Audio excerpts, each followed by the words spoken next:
অষ্টআশি এদেশের মানুষকে ভালোবাসার জন্যে আমরা বন্ধুরা 1988 সালে যারা আমরা এসএসসি পরীক্ষা দিয়েছি সেই 1988 সালের সারা বাংলা অষ্টআশি নামে একটি ফাউন্ডেশন আছে। সেই ফাউন্ডেশনের পক্ষ থেকে আমরা মূলত এই শীতবস্ত্রগুলো বিতরণ করলাম।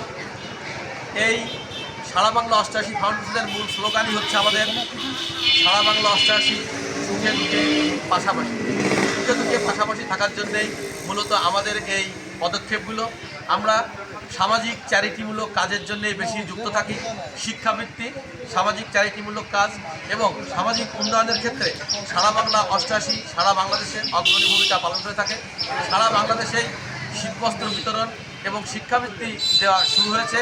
তারই অংশ হিসাবে আজকে আমরা শ্রীপুরের অষ্টআশির বন্ধুরা সারা বাংলা অষ্টআশির পক্ষ থেকে এই শীতবস্ত্র বিতরণ করলাম। আপনারা আমাদের এই প্রতিষ্ঠানের জন্য দোয়া করবেন যেন আমরা অদূর ভবিষ্যতে বাংলার সাধারণ মানুষকে সাথে নিয়ে সারা বাংলা অষ্টআশি সুখে দুঃখে পাশাপাশি এই স্লোগানটা কাঁধে নিয়ে মানুষের পাশে সুখে দুঃখে থাকতে পারি এবং একে অপরের সাথে কাঁধে কাঁধ মিলিয়ে সামাজিক উন্নয়নের জন্য কাজ করে যেতে পারি। আপনারা শুনলে খুশি হবেন যে আমরা আপনাদের সন্তান যারা সারা বাংলাদেশের আনাচে কানাচে ছড়িয়ে আছে সেই অষ্টআশি আমাদের আসলে এই সংগঠন।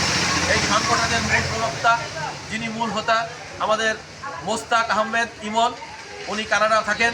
ওনার সৎ এবং মহৎ উদ্দেশ্যে 2021 সালের 1 সেপ্টেম্বর সারা বাংলা অষ্টআশি এই ফাউন্ডেশনের সৃষ্টি।